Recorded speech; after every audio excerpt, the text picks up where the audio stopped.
Você pode estar aí sentado, confortavelmente, no banco de uma igreja cantando hinos, ouvindo alguém pregar, achando que está servindo ao Senhor e ainda assim estar a um passo da ruína eterna. Sim, você ouviu corretamente.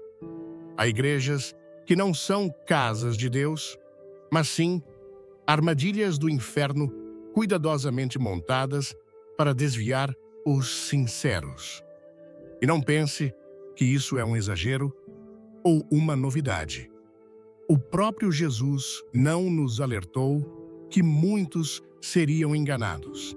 Ele não falou que nos últimos dias haveria falsos profetas lobos em pele de cordeiro e sinagogas de Satanás disfarçadas de templos sagrados, pois é exatamente sobre essa realidade assustadora que precisamos falar hoje.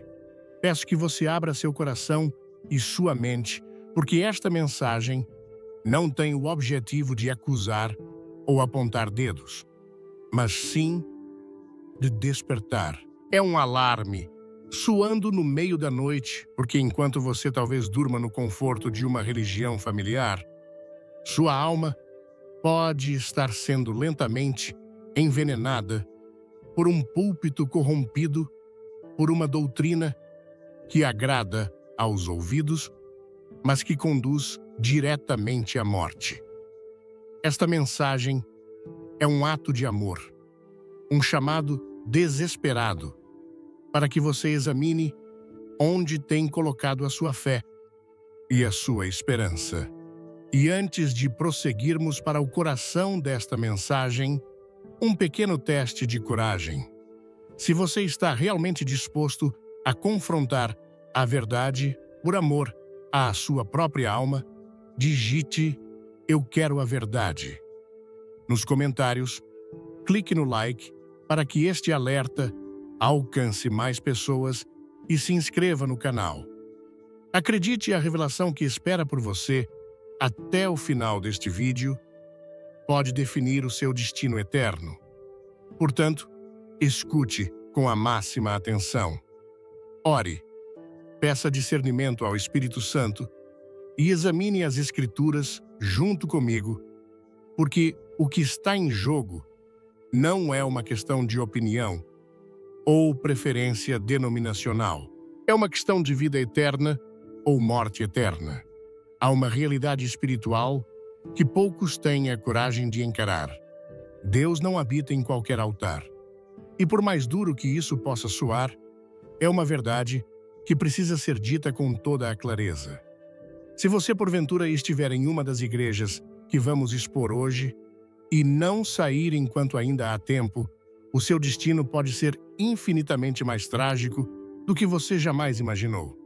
Este é um chamado urgente.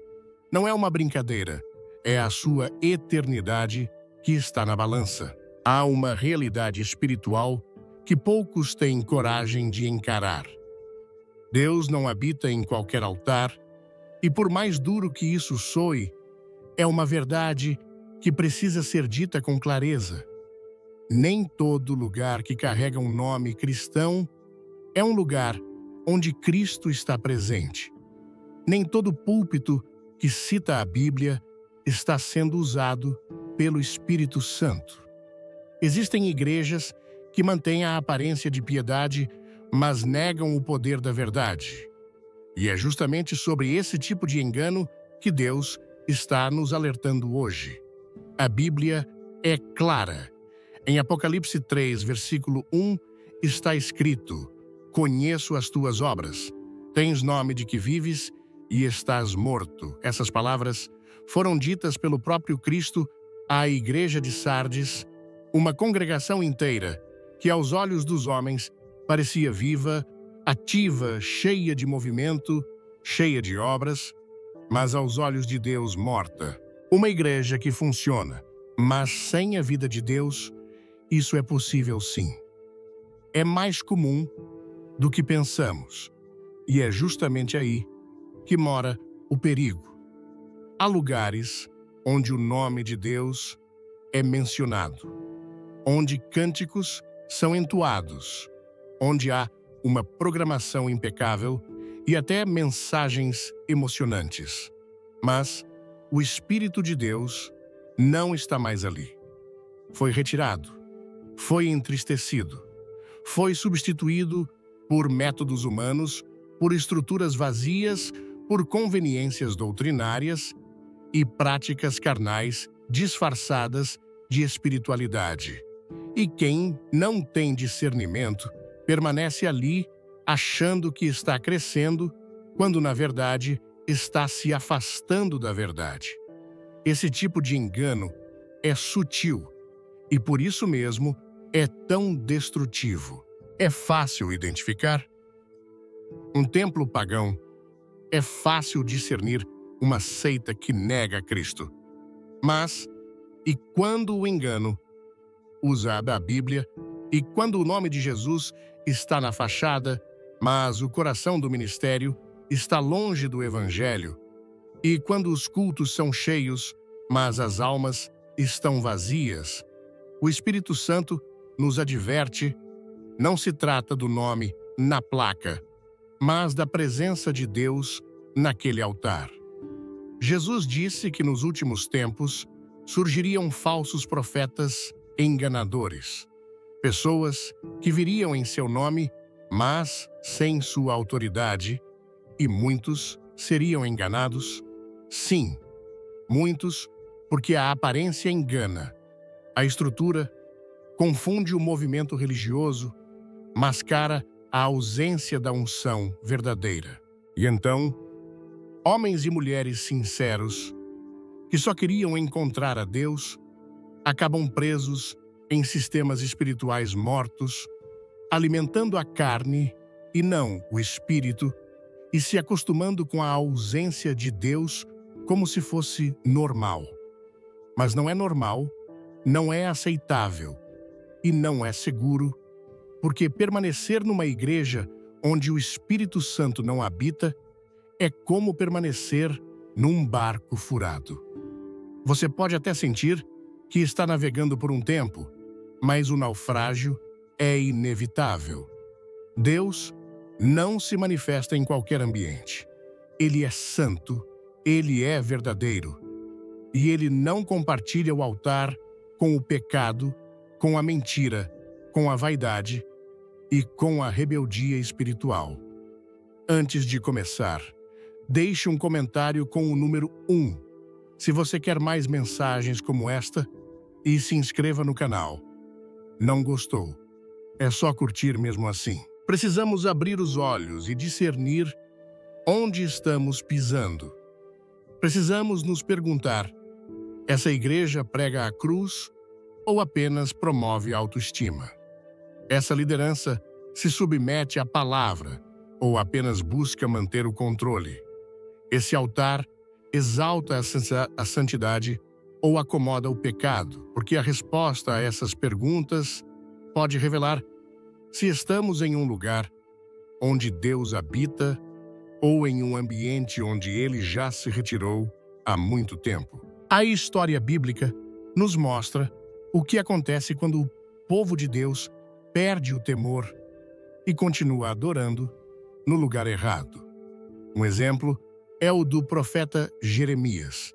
Ele alertou o povo de Judá que o templo em Jerusalém havia se tornado uma casa vazia. Eles diziam: templo do Senhor, templo do Senhor, templo do Senhor. É este Jeremias 7, versículo 4, confiando na estrutura física como se isso garantisse a aprovação divina. Mas Deus os repreendeu, dizendo que o templo havia se tornado um covil de ladrões. A glória do Senhor havia se afastado, mas os cultos continuavam. Os sacrifícios continuavam, o nome de Deus continuava sendo pronunciado, só que Deus já não estava mais ali. É assim também nos nossos dias.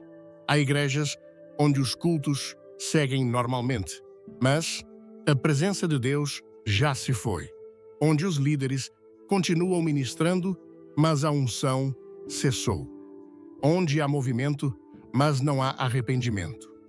Onde há estratégias, mas não há submissão à palavra. E o povo cego espiritualmente não percebe porque o engano é confortável. Ele acalma a consciência, alimenta o ego e nos mantém ocupados com coisas religiosas, enquanto o coração está distante de Deus. É por isso que essa mensagem é um alerta, porque há muitos que estão adoecendo espiritualmente por estarem debaixo de ministérios que perderam a direção de Deus. Estão sendo moldados por líderes que não temem mais ao Senhor, estão se acostumando com o artificial e rejeitando o verdadeiro. E o resultado é uma fé fraca, confusa, sem frutos. Uma vida cristã de aparência, mas sem essência. Mas a culpa não está só nos púlpitos. Está também nos corações que se acomodam. Está nas pessoas que não examinam as Escrituras, que trocam discernimento por comodidade, que preferem ser entretidas a serem confrontadas. Porque a verdade dói, a verdade liberta, mas antes fere o orgulho. E muitos preferem permanecer anestesiados no erro do que acordar para a realidade. Jesus disse em João 8, versículo 32, "Conhecereis a verdade, e a verdade vos libertará." Mas não há libertação onde não há verdade. E onde não há verdade, o Espírito Santo não permanece. Por isso, o maior sinal de uma igreja viva não é o tamanho, não é a fama, não é a quantidade de membros, nem o estilo musical. O maior sinal de uma igreja onde Deus habita é a verdade sendo pregada com temor, a santidade sendo buscada com sinceridade e o Espírito Santo operando com liberdade. Se o lugar onde você adora não te desafia a ser mais santo, não te leva ao arrependimento, não exalta a cruz de Cristo e não te aproxima da palavra, então você precisa fazer a pergunta mais importante da sua vida espiritual: será que Deus está realmente aqui? Ou eu estou adorando num altar vazio? Porque Deus não se impressiona com estrutura. Ele procura adoradores em espírito e em verdade. E se você não estiver em um lugar onde isso acontece, talvez seja a hora de se levantar e sair antes que seja tarde demais. 1. A igreja onde Cristo é só um símbolo, mas não é Senhor. Há um tipo de igreja que aos olhos humanos parece inofensiva, até bela acolhedora moderna, cheia de atividades, cheia de palavras bonitas, cheia de carisma. Mas quando o Espírito Santo olha para dentro, o que ele encontra é um templo onde Cristo não reina. Apenas é citado um lugar onde o nome de Jesus é usado com frequência, mas a autoridade de Jesus foi retirada do trono, onde ele se tornou apenas um símbolo, uma ideia, um acessório decorativo da religião. Essa é a primeira igreja que conduz à perdição, aquela onde Jesus está presente nos cânticos, mas ausente na liderança nos versículos lidos, mas não nas decisões tomadas nas paredes pintadas, mas não nos corações rendidos. Curta o vídeo. Agora comente Vida Eterna e fique até o final, porque tem uma surpresa especial esperando por você. O apóstolo Paulo, escrevendo a Timóteo, alertou que chegariam dias em que muitos não suportariam a sã doutrina, mas tendo coceira nos ouvidos, amontoariam para si mestres, conforme os seus próprios desejos. E o que ele diz em seguida é ainda mais grave. Em 2 Timóteo 4, versículos 3 e 4 está escrito: porque virá tempo em que não suportarão a sã doutrina, mas tendo comichão nos ouvidos, amontoarão para si doutores conforme as suas próprias concupiscências, e desviarão os ouvidos da verdade, voltando às fábulas. É exatamente o que estamos vendo em muitos púlpitos, pregações que substituem o evangelho pela autoajuda, pelo emocionalismo barato, por frases de impacto que massageiam o ego, mas não salvam a alma. Mensagens que falam de potencial de sonhos, de vitórias, mas não falam de cruz, de renúncia, de sangue, de arrependimento. Essa igreja moderna prega um Cristo sem exigências, um Salvador que nunca confronta um Jesus que serve ao homem, ao invés de ser servido como Senhor. E quando isso acontece, o trono do coração não está mais ocupado por ele, mas pelo próprio homem. A fé deixa de ser submissão e se torna exigência. A oração deixa de ser comunhão e se torna barganha. A Bíblia é usada, mas não reverenciada, é selecionada, filtrada, adaptada, e Cristo, que deveria ser o centro, passa a ser apenas uma parte do cenário útil para manter a aparência de espiritualidade, mas rejeitado em sua essência. A igreja de Laodiceia é o espelho exato desse tipo de congregação. Jesus escreve àquela igreja dizendo em Apocalipse 3, versículo 15: conheço as tuas obras, que nem és frio nem quente. Oxalá foras frio ou quente.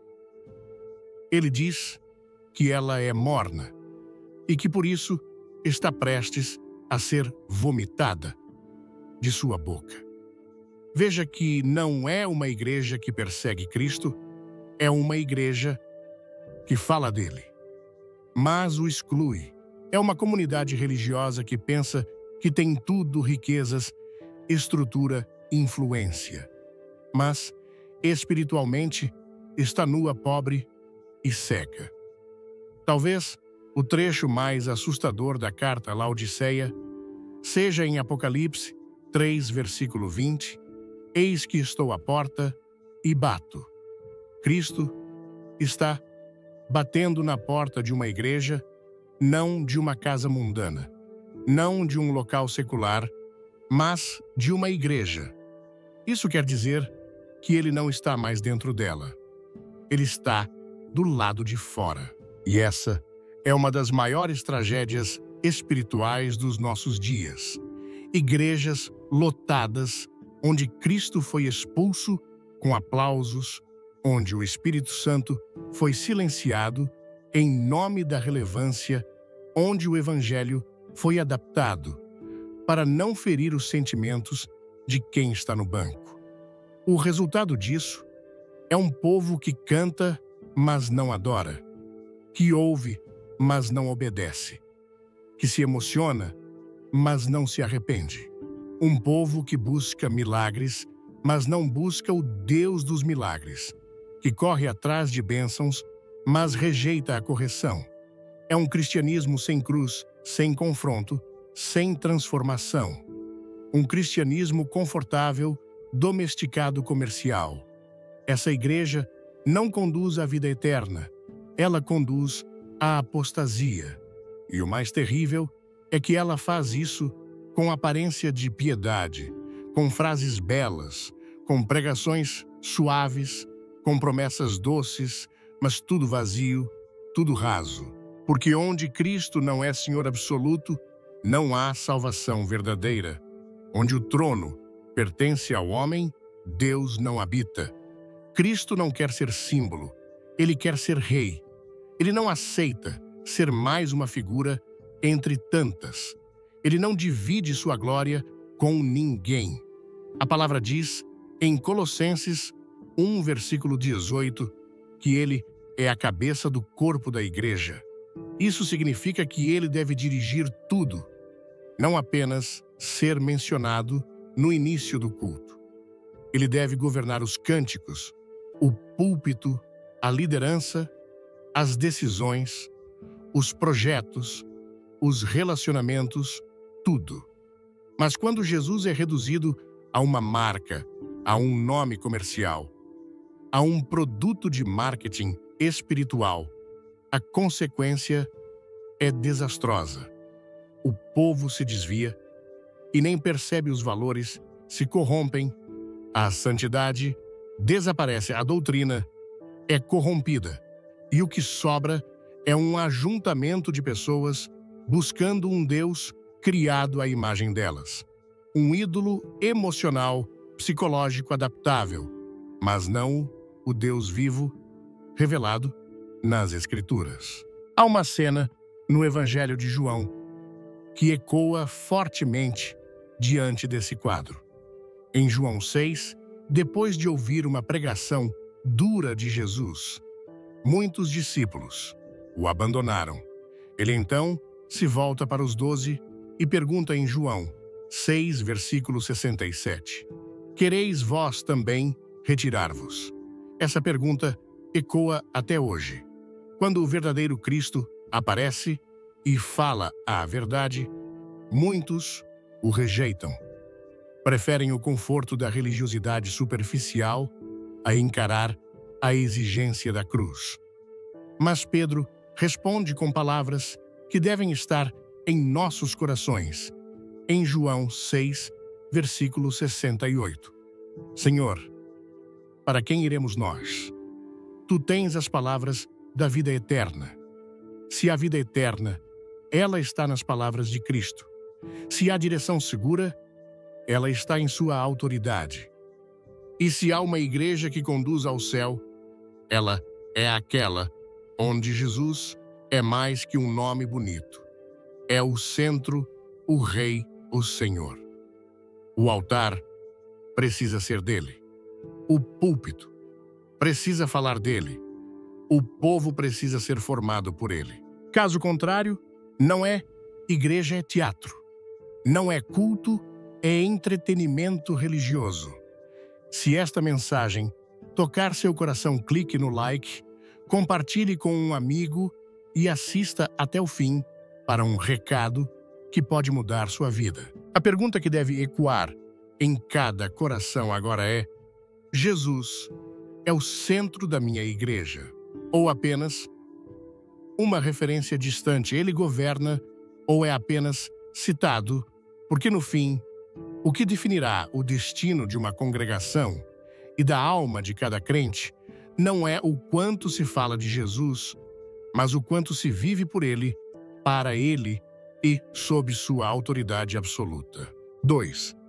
A igreja onde o Espírito Santo foi substituído por manipulação emocional. Há igrejas onde o que reina já não é mais o Espírito de Deus, mas a emoção do momento cuidadosamente fabricada, manipulada, empurrada para o povo como se fosse unção. Mas quem conhece as Escrituras, quem conhece a voz do Espírito Santo, quem já sentiu o peso real da glória de Deus, sabe distinguir o que vem do céu e o que é apenas espetáculo terreno disfarçado de espiritualidade. Quando a presença de Deus é substituída por performance, por gritos, por repetições vazias, por palmas combinadas e palavras ensaiadas, o povo se empolga, mas não se transforma. Sai animado, mas não sai arrependido. Sai com lágrimas nos olhos, mas o coração continua endurecido. Essa igreja emociona, mas não regenera. E quando o espírito é trocado pelo controle humano, o que sobra é apenas um movimento religioso que impressiona os sentidos, mas não toca a alma. O caso de Nadab e Abiú é um alerta forte. Eles eram filhos de Arão, sacerdotes, diante do Senhor, com acesso ao lugar sagrado mas se atreveram a oferecer ao Senhor um fogo que não vinha de Deus. A Bíblia diz, em Levítico 10, versículos 1 e 2, e tomaram Nadab e Abiú, filhos de Arão, cada um o seu incensário, e puseram neles fogo, e sobre ele deitaram incenso, e trouxeram fogo estranho perante o Senhor, o que ele não lhes ordenara. Então saiu fogo de diante do Senhor e os consumiu, e morreram perante o Senhor. Eles tentaram produzir por conta própria aquilo que só pode ser gerado pelo céu, tentaram provocar um movimento sem a direção do Espírito. O resultado foi juízo imediato. Hoje, esse fogo estranho se manifesta em muitos púlpitos. São eventos recheados de gritos e expressões programadas, onde se ensina o povo a entrar em êxtase com comandos repetitivos. Pastores que manipulam emoções, que exploram fragilidades, que usam trilhas sonoras, iluminação e frases de efeito para provocar sensações. Mas o Espírito de Deus não é sensação, é transformação. Ele não é um recurso estético, ele é Deus. Ele não entra em cena para entreter, ele entra para convencer do pecado, da justiça e do juízo. O que vemos hoje são líderes que utilizam técnicas de manipulação emocional em nome da fé, campanhas criadas com base em necessidades humanas, combinadas com promessas fora do contexto bíblico que colocam o povo numa posição de dependência emocional, não de Deus, mas do sistema que essas igrejas construíram. Tudo gira em torno da emoção, choro forçado, revelações genéricas, cultos que parecem um show teatral. E no final, muitos saem com a alma inflamada por um fogo estranho, mas sem nenhuma mudança interior. O altar foi transformado em vitrine. A oração virou espetáculo. O culto se tornou entretenimento religioso e Deus foi colocado de lado, porque sua presença não se manipula, não se ensaia, não se força. Onde ele reina, não há espaço para roteiro humano. Onde ele opera o homem. Se cala o orgulho, cai o pecado. Pecado é exposto e o quebrantamento é inevitável. Jesus nunca manipulou emoções. Ele tocava o coração com a verdade. Suas palavras causavam impacto porque vinham do céu. Ele chorava sim, mas era por compaixão, não por performance. Ele falava com autoridade, mas sem teatralidade. Ele curava, mas nunca usou milagres como propaganda. Ele expulsava demônios, mas nunca promoveu espetáculos com isso. Ele andava entre o povo com poder, mas com humildade. Ele era cheio do Espírito, mas jamais usou o Espírito como moeda de troca. Vamos lá. Deixe um comentário dizendo: Amém, inscreva-se no canal e não perca o final, onde revelo algo impactante para você.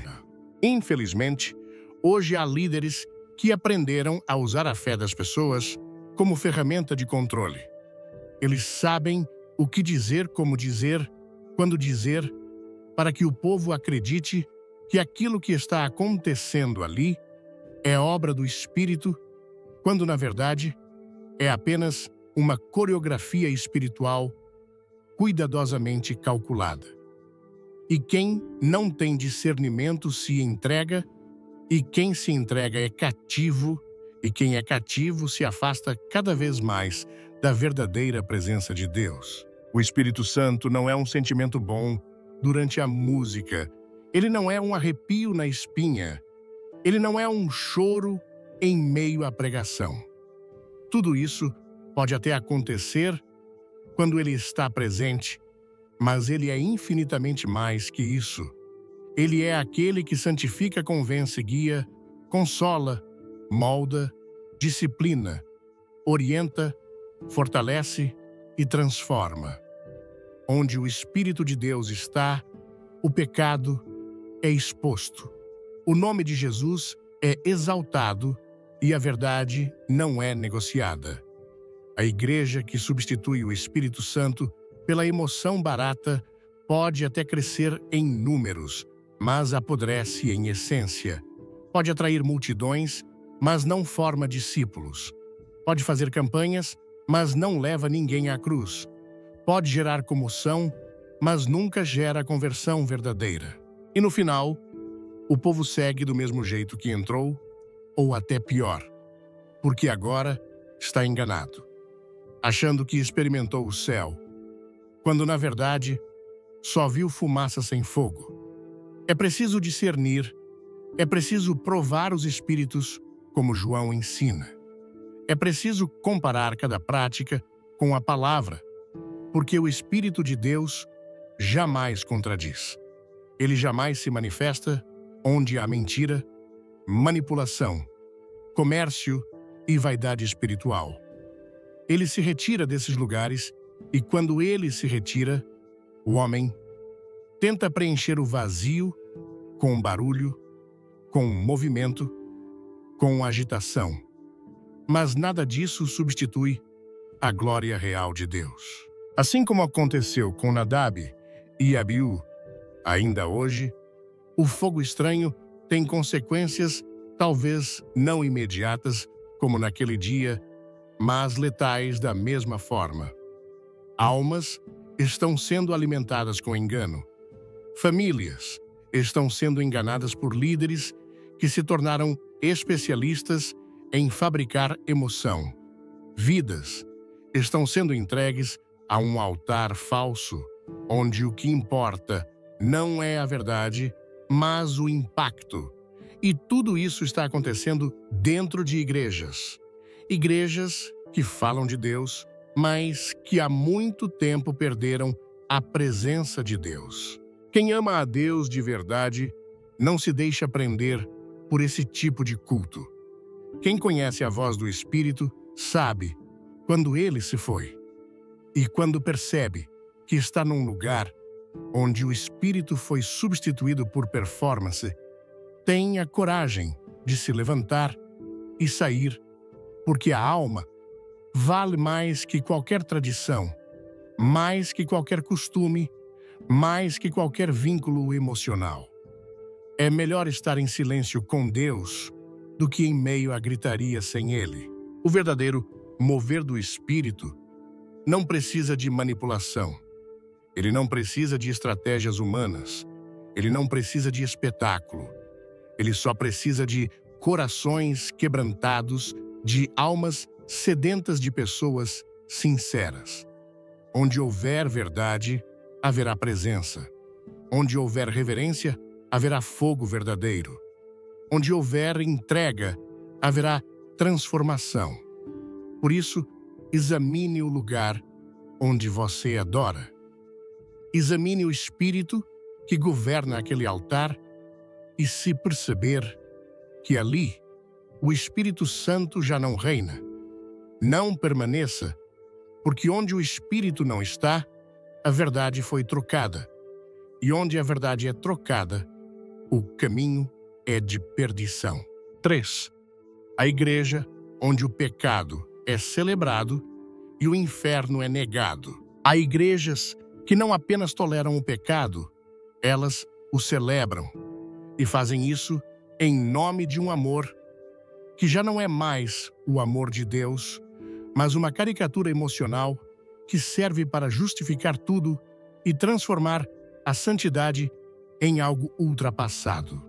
Essa igreja não repreende ela, abraça o erro. Ela não confronta, ela acomoda. Ela não denuncia, ela mascara. A consequência é um povo que já não sabe mais o que é certo ou errado porque a verdade foi silenciada e o pecado promovido como liberdade. Quando Isaías disse, em Isaías 5, versículo 20, ai dos que ao mal chamam bem e ao bem mal, que fazem da escuridão luz e da luz escuridão, ele estava descrevendo exatamente esse espírito, um tempo em que tudo é invertido, distorcido, relativizado. E o mais grave é que isso está acontecendo dentro de lugares que se dizem templos do Senhor, palcos, onde o pecado não apenas é ignorado, ele é protegido, defendido, até mesmo exaltado, como se fosse virtude. São igrejas onde o púlpito já não fala mais sobre cruz, renúncia, arrependimento, transformação. Onde inferno é uma palavra banida porque assusta. Onde santidade é vista como legalismo. Onde as mensagens são moldadas para agradar o público e não para agradar a Deus. Antes de tudo, aperte o like, comente o que achou e fique ligado até o último segundo, porque tem uma verdade poderosa te esperando. Nessas igrejas, o foco é manter o auditório cheio.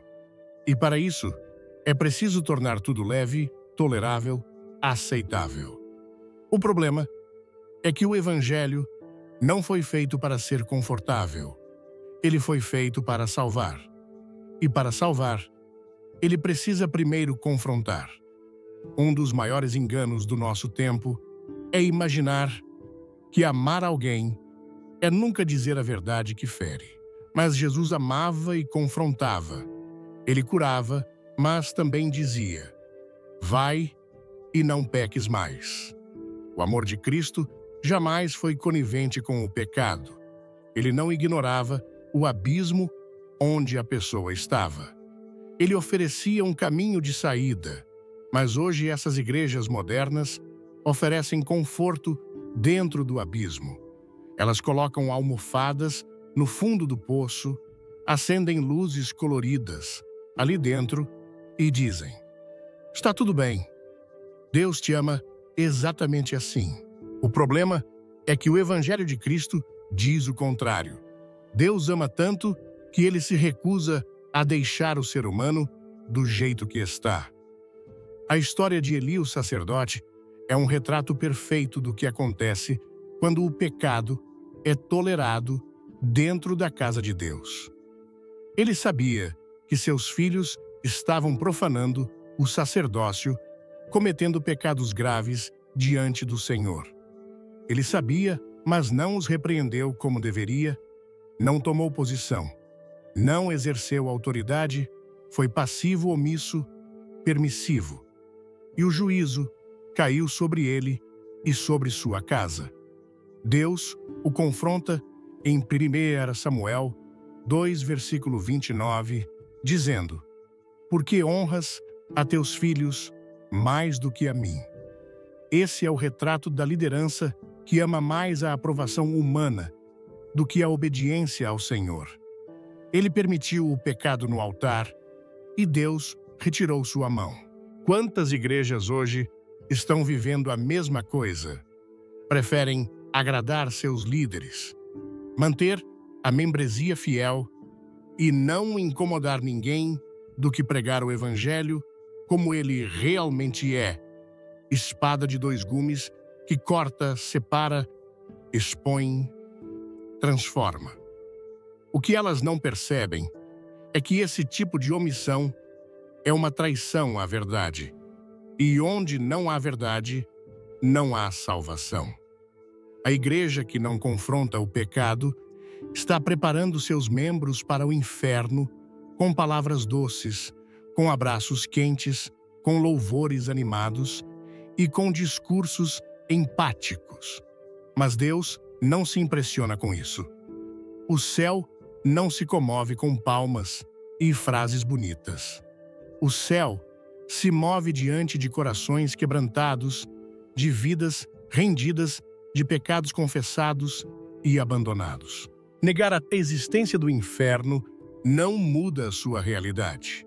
O diabo quer exatamente isso, que as igrejas parem de falar sobre condenação eterna, que o povo se esqueça do juízo, que o pecado seja camuflado. Porque enquanto isso acontece mais e mais, almas vão caminhando tranquilamente para a perdição, achando que estão em paz com Deus porque ouviram uma mensagem positiva no domingo. Jesus falou sobre o inferno mais do que qualquer outro personagem bíblico. Ele descreveu como um lugar de choro e ranger de dentes. Ele falou da separação eterna. Ele usou palavras duras para alertar. Ele nunca suavizou a verdade, porque ele sabia o preço do pecado. Sabia o que estava em jogo. Sabia que falar a verdade era o maior ato de amor que alguém podia realizar. E se Jesus, sendo o próprio amor encarnado, nunca acobertou o pecado, que direito temos nós de fazer isso em seu nome? A igreja que diz, Deus ama todos do jeito que são, está dizendo meia verdade.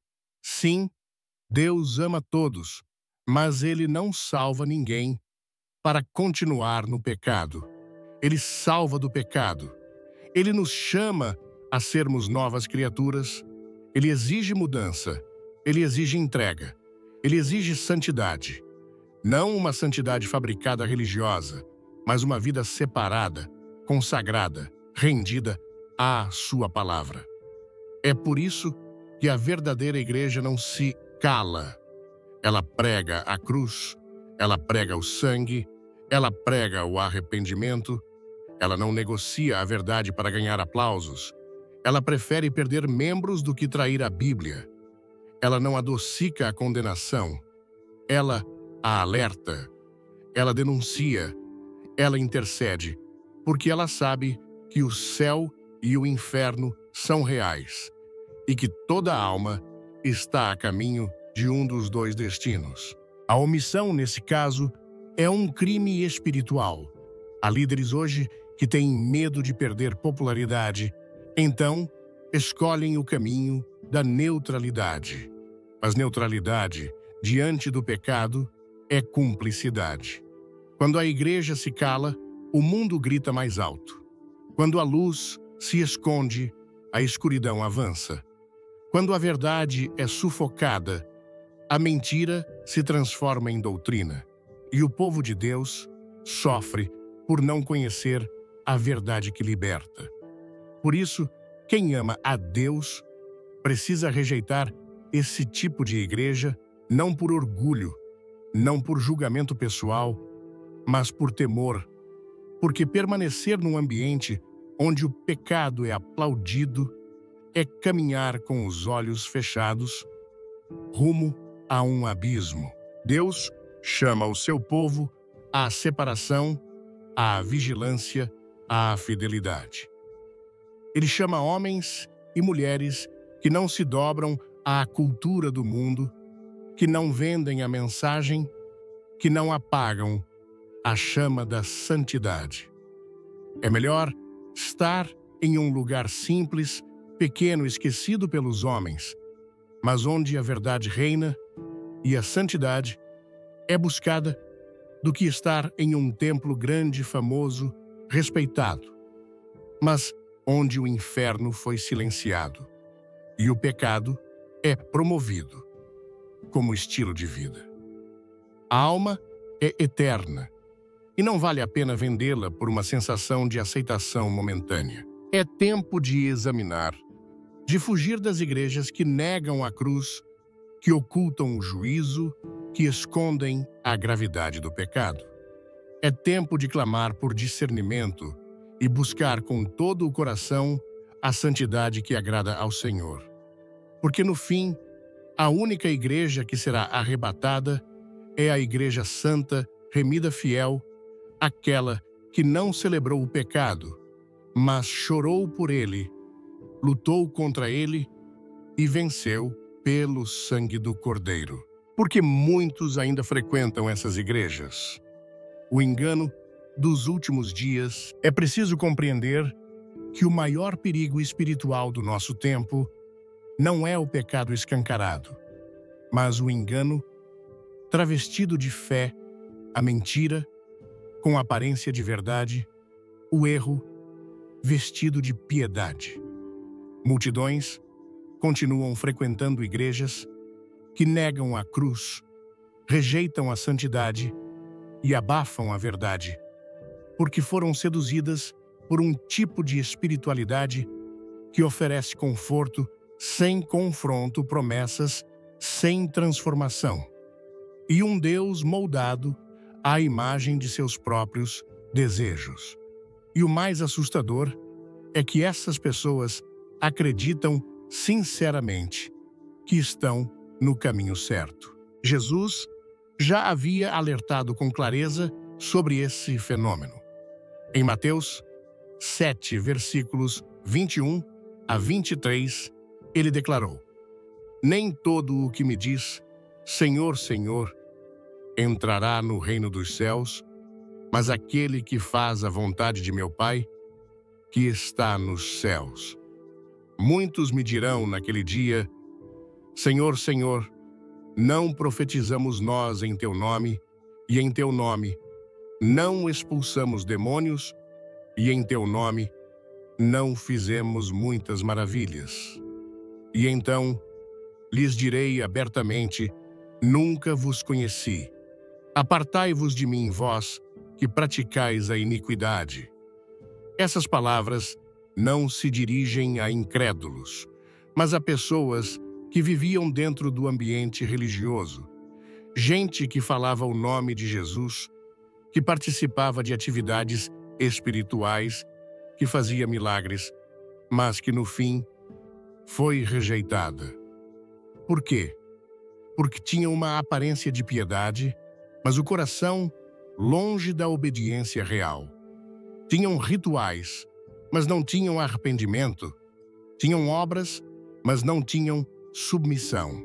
O que prende essas multidões a essas igrejas não é apenas a falta de informação, mas a presença de uma falsa segurança espiritual, um tipo de engano tão sutil que não apenas desvia a anestesia. A pessoa acredita que está salva, que está em paz com Deus, que sua fé está firme, quando, na verdade, está andando em círculos dentro de um sistema que alimenta o ego e esvazia a alma.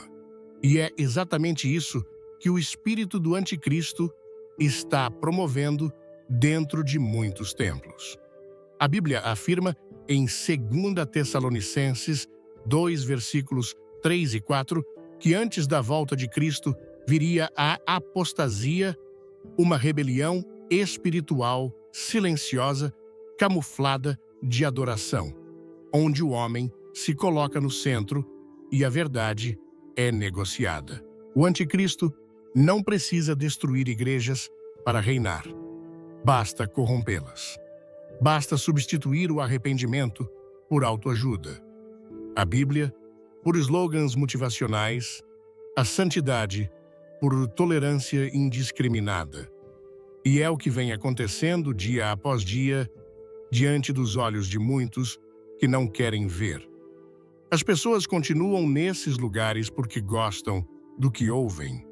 Sentem-se bem acolhidas, motivadas, inspiradas, mas se esquecem que o verdadeiro evangelho não foi dado para massagear a alma, mas para crucificar a carne. O evangelho não nos promete um spa espiritual. Ele nos chama à cruz. E a cruz não é leve, não é popular, não é confortável. É por isso que muitos rejeitam a verdade, porque ela fere o orgulho, derruba justificativas, exige mudança. Paulo profetizou esse tempo em 2 Timóteo 4, versículos 3 e 4, porque virá tempo em que não suportarão a sã doutrina, mas tendo comichão nos ouvidos, amontoarão para si doutores, conforme as suas próprias concupiscências, e desviarão os ouvidos da verdade, voltando às fábulas. Estamos nesse tempo e esses doutores estão nos púlpitos. São carismáticos, influentes, emocionantes, mas não são fiéis à palavra. Eles dizem o que o povo quer ouvir e não o que o povo precisa ouvir.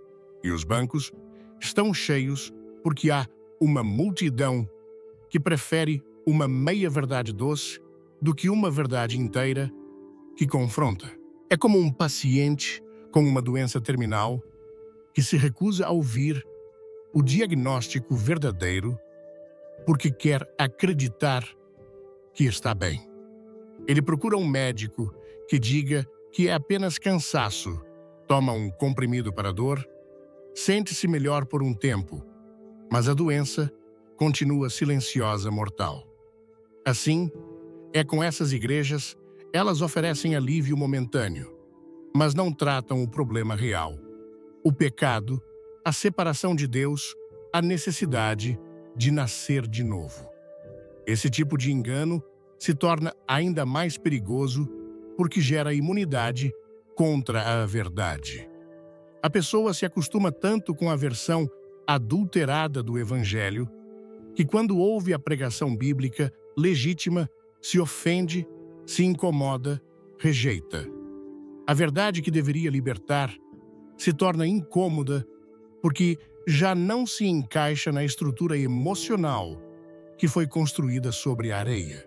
Jesus falou sobre a casa edificada na rocha e a casa edificada na areia. Ambas foram construídas. Ambas, talvez, tenham levado tempo, esforço, dedicação. Mas só uma permaneceu de pé quando vieram as tempestades. A outra caiu e grande foi sua ruína. Assim, será com essas vidas construídas sobre doutrinas falsas, sobre promessas desonestas, sobre discursos agradáveis.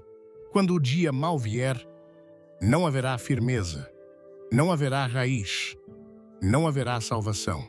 O povo precisa despertar, precisa aprender a testar os espíritos, a comparar tudo com a Escritura, a orar por discernimento, a rejeitar o que é falso, ainda que seja popular, a valorizar a verdade, mesmo que ela venha em tom duro.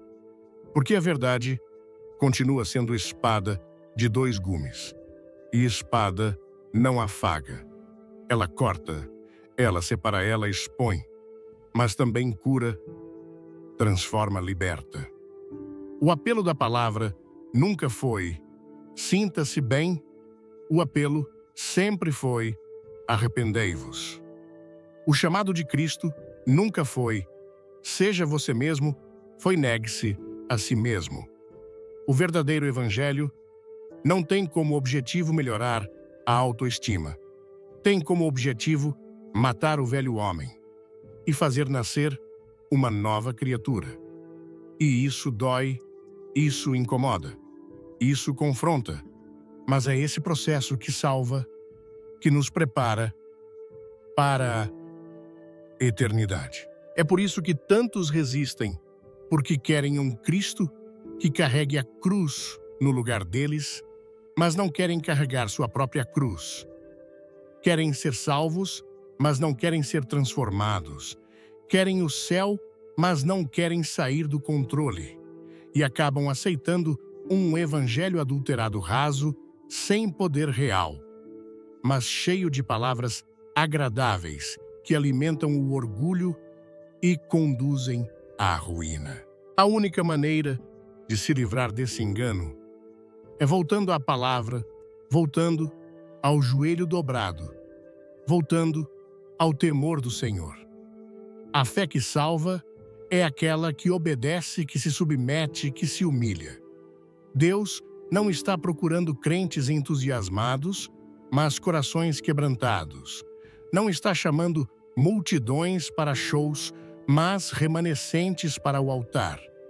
O que ele busca são vidas que não querem só ouvir Senhor, Senhor, mas viver como servos do Rei, dia após dia, com a cruz às costas e os olhos na eternidade. Como identificar uma igreja que conduz à vida eterna? Uma igreja que conduz à vida eterna não é definida por seu tamanho, nem pela beleza do templo, nem pela popularidade de seus líderes, nem pelo número de seguidores nas redes sociais. A verdadeira igreja é revelada pelos frutos que produz. Jesus foi claro ao dizer que pelos seus frutos os conhecereis. Não é pelo nome, nem pela fama, nem pela emoção de um culto, é pelo que sai do altar e transforma vidas. João 15, versículo 8, nos revela o que glorifica a Deus. Nisto é glorificado meu Pai, que deis muito fruto. E assim sereis meus discípulos. Não diz que é glorificado por ajuntamentos, nem por eventos, nem por estruturas. Deus é glorificado por frutos em frutos, só nascem onde há raiz profunda, onde há cruz presente, onde há santidade vivida.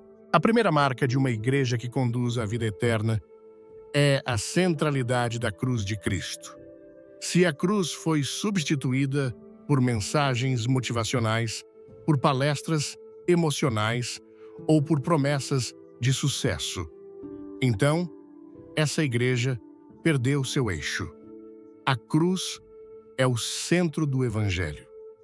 Sem cruz, não há redenção. Sem cruz, não há nova vida. Uma igreja verdadeira não esconde a cruz. Ela exalta a cruz.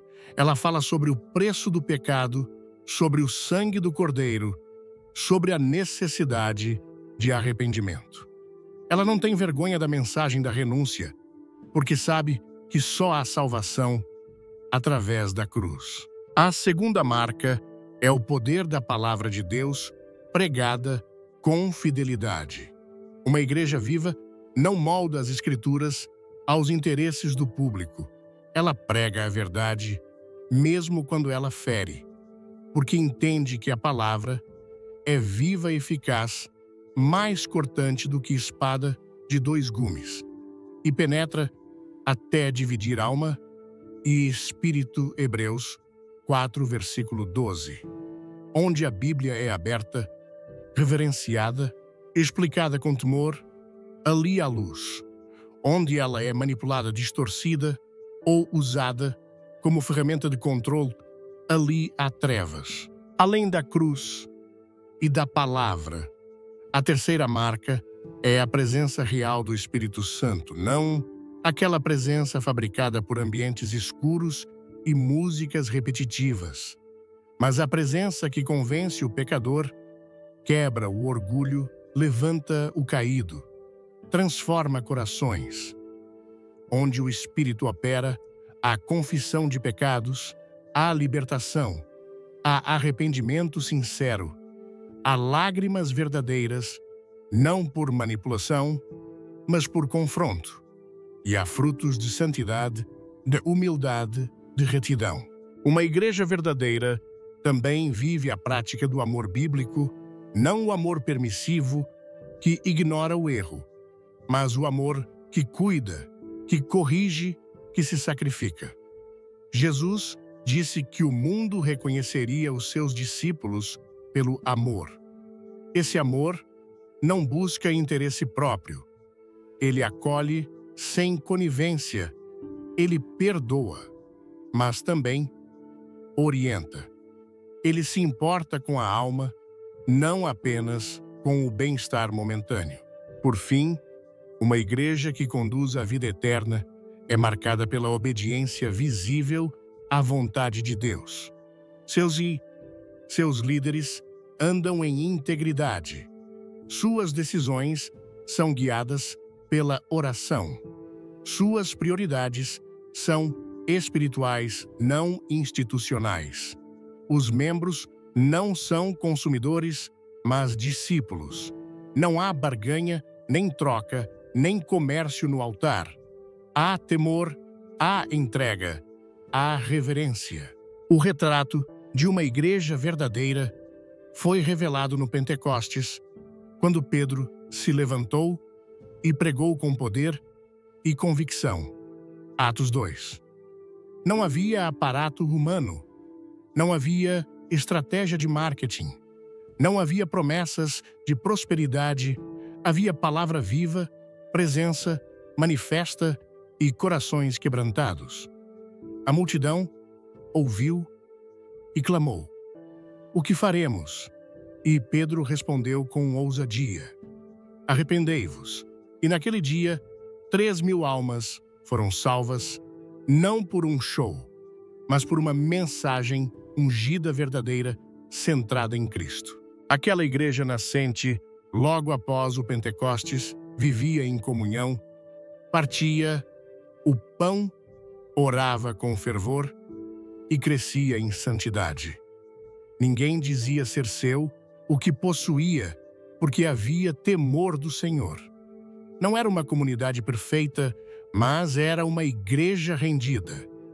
E é isso que diferencia uma congregação saudável, não a ausência de falhas, mas a presença constante de arrependimento e dependência de Deus. É preciso avaliar os frutos. Uma igreja verdadeira gera novas criaturas, não apenas novos frequentadores. Ela forma caráter, não apenas plateia. Ela ensina a Bíblia com profundidade. E não apenas cria slogans, ela direciona os olhos para o céu. E não apenas para os milagres. Ela não ilude, ela ilumina. Frutos verdadeiros são visíveis na vida das pessoas quando alguém passa a amar o que antes odiava. A palavra, a oração, a comunhão, e a rejeitar o que antes desejava, o pecado, o orgulho, o mundo. É sinal de que está sendo formado por uma igreja viva. Porque a igreja verdadeira não apenas ensina com palavras, mas forma com exemplos. Observar uma igreja requer discernimento espiritual. É preciso ver além do visual, além da empolgação, além das aparências. A árvore pode ser frondosa, mas se não der fruto, não serve para nada. Foi o próprio Jesus quem amaldiçoou a figueira, que tinha folhas, mas não tinha fruto. Marcos 11, versículos 12 a 14. Isso mostra que Deus não se impressiona com a aparência de vida. Ele busca a essência. Ele busca produtividade espiritual. É preciso sair da superficialidade e buscar comunhão com igrejas que mantêm a cruz no centro, a Bíblia aberta, a santidade como caminho e a presença do Espírito como direção. Igrejas que não se vendem, que não se dobram, que não trocam a verdade por palmas, que preferem agradar a Deus e não aos homens. Igrejas que sabem que é melhor ter poucos quebrantados do que muitos iludidos. Discernir uma igreja viva é mais que um exercício crítico, é um ato de sobrevivência espiritual. Porque o lugar onde você adora molda o tipo de cristão que você será. E há ambientes onde o nome de Deus é usado, mas sua presença foi embora há muito tempo. Permanecer nesses lugares não é apenas perigoso, é fatal para a alma. Busque uma igreja onde o nome de Jesus seja mais do que repetido, seja exaltado. Onde o arrependimento não seja ofensa, mas oportunidade. Onde o Espírito Santo não seja usado como ferramenta de espetáculo, mas reverenciado como Senhor. Onde a Bíblia não seja adaptada, mas obedecida. Onde a cruz não seja escondida, mas proclamada como o único caminho para a salvação. Porque no fim, a igreja que conduz à vida eterna não é a mais moderna, nem a mais bonita, é a mais fiel. E fidelidade se prova nos detalhes, na palavra pregada, na santidade vivida, no amor praticado, na obediência constante. É essa igreja que Deus busca, é essa igreja que o céu reconhece, é essa igreja que será arrebatada. Não siga multidões, siga a verdade. Há momentos na vida em que uma escolha determina não apenas o rumo dos próximos anos, mas o destino da eternidade. O que se decide diante da verdade de Deus jamais será neutro, ou se abraça a cruz, ou se nega o Salvador. Ou se caminha pela porta estreita, ou se é levado pela multidão pela estrada larga. E por mais que o coração deseje evitar essa confrontação, é exatamente essa decisão radical que a palavra de Deus exige de todos nós.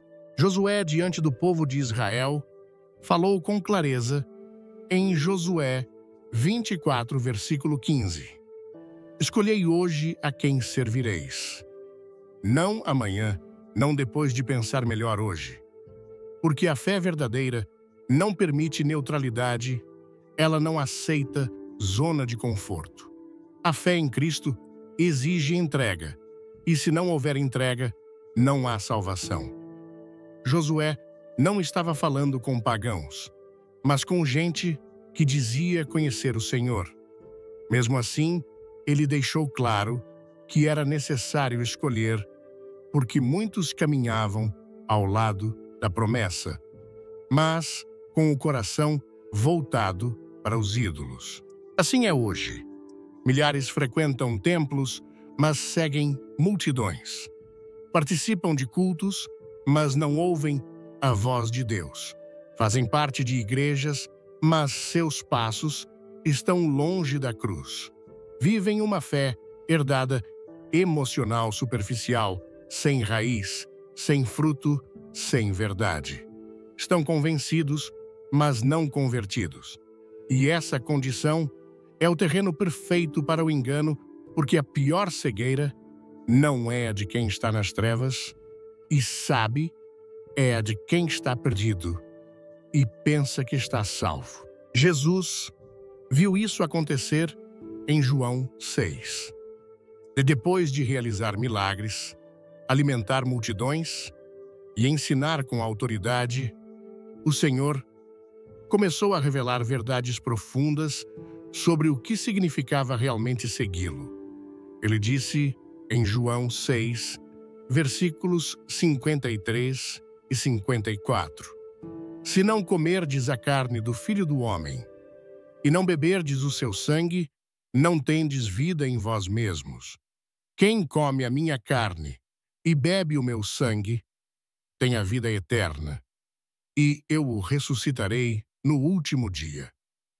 E a Bíblia relata que muitos discípulos se escandalizaram com essas palavras e o abandonaram. Eles seguiam Jesus enquanto havia pão, enquanto havia cura, enquanto havia aplausos. Mas quando a verdade ficou pesada, quando a mensagem deixou de ser agradável, foram embora. Eram muitos, uma multidão, mas estavam dispostos apenas a seguir enquanto fosse confortável. Não suportaram a cruz. E é isso que diferencia os fiéis dos religiosos. O fiel permanece mesmo quando a palavra fere, porque sabe que essa ferida cura. O religioso, porém, vai embora quando não encontra mais o que deseja. Ele quer um Cristo que o sirva, não um Senhor a quem servir. Multidões podem caminhar juntas para a perdição. Isso não é exagero, é realidade bíblica. Jesus disse que a porta é estreita e são poucos os que aí encontram. Isso quer dizer que nem todo mundo que está num ambiente cristão está salvo. E mais ainda, nem toda igreja que atrai grandes públicos está pregando a verdade. Popularidade nunca foi sinônimo de fidelidade. Há púlpitos aplaudidos por muitos, mas reprovados por Deus. A escolha que cada pessoa precisa fazer é seguir a multidão ou seguir a verdade. Porque em muitos momentos, seguir a verdade vai significar ficar sozinho, vai significar ser criticado, vai significar nadar contra a maré, mas será a única escolha que conduz à vida eterna. O apóstolo Paulo disse que nos últimos dias as pessoas não suportariam a sã doutrina, procurariam mestres que dissessem o que elas querem ouvir. Isso já está acontecendo diante dos nossos olhos. A verdade foi trocada por conveniência à cruz, foi trocada por conforto, o arrependimento foi substituído por elogios à carne. Mas Deus ainda levanta um povo que não se curva a homens e mulheres que amam mais a verdade do que a própria reputação, que preferem uma palavra dura que salva do que palavras doces que matam, que valorizam mais a presença de Deus do que qualquer ritual vazio, que vivem pela fé e não pelas emoções, que não negociam a mensagem, que não aplaudem o pecado, que não silenciam diante do erro. Essas pessoas podem não ser as mais populares, mas são as que vencerão com Cristo, porque o céu não é um lugar para os que buscavam status espiritual. O céu é morada dos que se humilharam, dos que foram transformados pela palavra, dos que permaneceram fiéis quando todos ao redor desistiram. São esses os que entenderam que seguir a Jesus é mais do que fazer parte de uma religião, é andar no caminho da verdade, mesmo quando dói. A alma humana foi criada para a eternidade. Ela nunca ficará plenamente satisfeita com o que é passageiro. Por isso, toda igreja que oferece apenas motivação, sem transformação, está enganando. O povo está alimentando com veneno, disfarçado de unção. Está fortalecendo o ego, mas enfraquecendo a alma. Está preparando as pessoas para viver bem nesta terra, mas não está preparando ninguém para o encontro com o juiz eterno.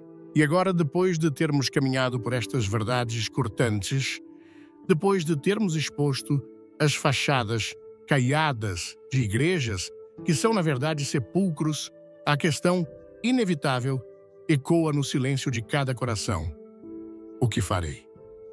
Talvez neste exato momento, o chão sob os seus pés pareça ter desaparecido. Talvez a estrutura de segurança religiosa na qual você se apoiava por anos tenha se revelado uma armadilha de areia.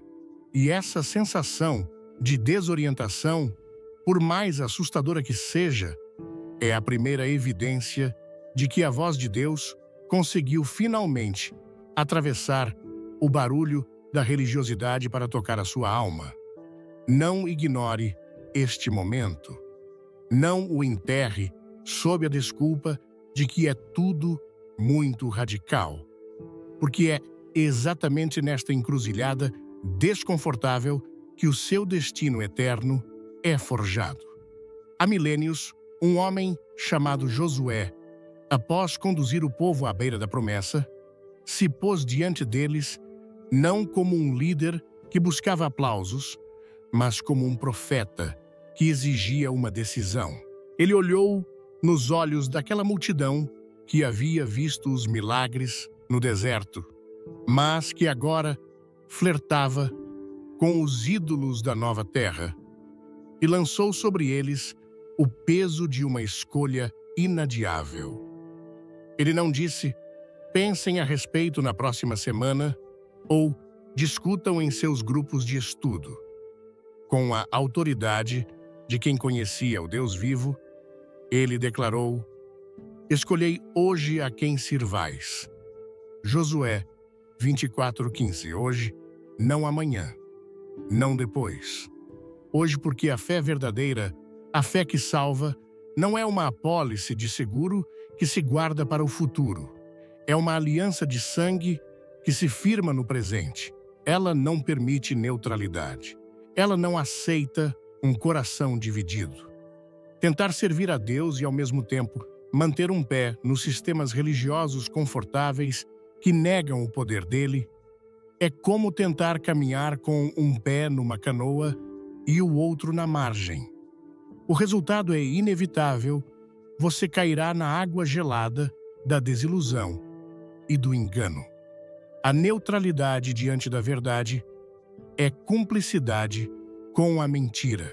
É um voto de silêncio que, na verdade, grita lealdade ao inimigo. O céu não reconhece cidadãos com dupla nacionalidade.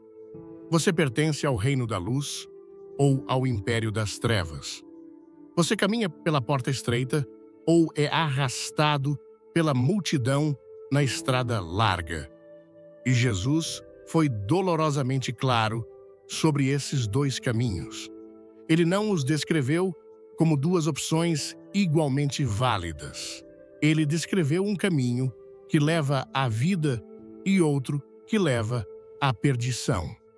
A estrada larga é atraente, não é? Ela é pavimentada com frases de efeito iluminada por holofotes de entretenimento. E a trilha sonora é composta por promessas de prosperidade e sucesso pessoal. Nela, todos são bem-vindos e nenhuma mudança é exigida. O pecado é chamado de fraqueza. O arrependimento é substituído por terapia. E a cruz é apenas um acessório bonito no pescoço, não um instrumento de execução do velho homem. Nessa estrada, você encontrará milhões de pessoas sorrindo, aplaudindo, sentindo-se bem consigo mesmas. Elas seguem líderes carismáticos que lhes dizem exatamente o que querem ouvir. Mas o que Jesus nos disse sobre o fim dessa estrada, ele disse que ela leva à destruição. É uma festa vibrante que acontece na beira de um abismo sem fundo. Em contrapartida, há a porta estreita e o caminho apertado. Esse caminho. Ele não é popular. Ele é íngreme e rochoso. E, por vezes, solitário. Em vez de aplausos, você talvez ouça críticas. Vão te chamar de radical, de legalista, de antiquado. Vão rir da sua insistência na santidade do seu temor a Deus, da sua recusa em negociar a palavra. Nesse caminho, a cruz não é um enfeite, é o seu pão de cada dia. O arrependimento não é um evento único, mas um estilo de vida. A palavra de Deus não é um cardápio do qual você escolhe o que lhe agrada, mas uma espada de 2 gumes que te desnuda, que te confronta, que te fere, para depois te curar. Mas o que Jesus prometeu sobre o destino final deste caminho difícil, ele disse que é o único que conduz à vida, a vida eterna, à presença gloriosa de Deus. E é por isso que a minha súplica final a você não é para que troque de placa de igreja, mas para que troque de caminho. A escolha que define teu destino eterno não é seguir multidões, é seguir a verdade encarnada, que é Cristo. É hora de tomar uma atitude de rompimento. É hora de abandonar de uma vez por todas esses sistemas religiosos que apenas anestesiam a consciência e agradam aos sentidos, mas deixam a alma faminta e intocada. É hora de voltar para casa, e o caminho de volta é trilhado sobre 3 pilares inegociáveis. Primeiro, volte para a palavra de Deus. Desligue as vozes dos pregadores populares que adoçam o evangelho e mergulhe você mesmo na fonte pura. Coma a palavra, respire a palavra, chore sobre a palavra. Deixe que ela seja o seu filtro, sua bússola, seu prumo. Não aceite mais nenhuma prática, nenhuma doutrina, nenhuma unção que não possa ser provada e comprovada pela totalidade das Escrituras. A Bíblia não é um livro de sugestões, é a constituição inalterável do reino de Deus. Um cristão que não se alimenta diariamente da palavra é um soldado desarmado em campo de batalha, uma presa fácil para qualquer lobo que saiba citar um versículo fora de contexto. Segundo, volte para a cruz de Cristo. Corra para ela como um refugiado. Corre para a embaixada em terra estrangeira. A cruz não é uma mensagem entre muitas. Ela é a única mensagem. É na cruz que o nosso orgulho é crucificado.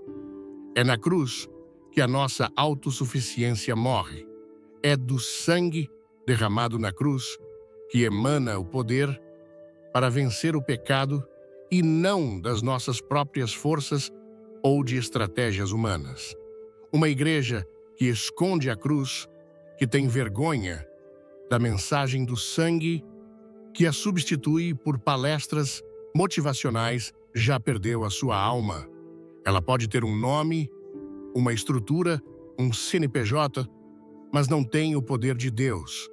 Abrace a sua cruz. Negue-se a si mesmo. Morra para que Cristo possa finalmente viver através de você. E terceiro, volte para o joelho dobrado, para a oração desesperada. Abandone as orações ensaiadas e as rezas performáticas. Busque o lugar secreto, onde não há aplausos, não há microfones, apenas a sua alma nua diante de um Deus santo. É na fornalha da oração que o engano é queimado. É ali que o discernimento é afiado. É ali que a intimidade é construída. A oração não é uma ferramenta para convencer Deus a fazer a nossa vontade. É o processo pelo qual Deus nos quebra até que a vontade dele se torne a nossa. Uma vida cristã sem oração fervorosa é um corpo sem respiração. Pode até parecer vivo por um tempo, mas por dentro já está morto. A decisão é sua. A escolha é intransferível e tem que ser feita hoje. Você continuará na multidão, caminhando confortavelmente para a perdição, convencido, mas não convertido. Ou você terá a coragem de romper, de escolher o caminho apertado, de abraçar a verdade que liberta, mesmo que ela fira. Primeiro, o inferno estará terrivelmente povoado por pessoas que frequentaram igrejas, que ouviram o nome de Jesus, mas que amaram mais a ilusão conveniente do que a verdade confrontadora. Elas ouviram, mas rejeitaram. Por isso, este é o meu último apelo. Se esta palavra ardeu em seu coração, se o Espírito Santo te convenceu de que você precisa tomar uma decisão, agora eu te convido a fazer isso aí mesmo onde você está. Não para mim, não para esta igreja, mas para Deus. É um ato entre você e Ele. Feche os seus olhos por um instante. Se você reconhece que esteve em um caminho largo, se você deseja romper com o engano e se entregar incondicionalmente ao verdadeiro Jesus da Bíblia, repita esta oração comigo do fundo da sua alma. Senhor Jesus, eu reconheço que te conhecia apenas de ouvir falar, mas hoje os meus olhos te veem. Eu me arrependo por ter andado em caminhos largos, por ter buscado um evangelho que agradasse a minha carne e não o teu coração. Eu me arrependo por ter amado mais o conforto do que a verdade. Hoje eu escolho a ti. Eu escolho o teu caminho apertado. Eu abraço a tua cruz. Eu me submeto à tua palavra. Perdoa os meus pecados, lava-me com o teu sangue. Entra no meu coração e sê o único Senhor e Rei da minha vida. Eu renuncio a todo engano, a toda mentira, a todo sistema religioso que não te glorifica. Escreve o meu nome no livro da vida. De hoje em diante, eu não quero mais seguir a multidão. Eu que quero seguir a ti, o Cordeiro de Deus, até a eternidade. Em teu nome, Jesus, eu oro. Amém. E agora, que o próprio Deus da paz te conceda o discernimento para fugir do engano, a firmeza para permanecer na verdade e a coragem para andar no caminho estreito que conduz à vida eterna. Que a presença real do Espírito Santo te guie para longe de toda armadilha, fortaleça a tua fé vacilante e mantenha o teu coração para sempre firmado na rocha inabalável, que é a cruz de Cristo, todos os dias da tua jornada, até o grande dia do encontro final. Amém e amém.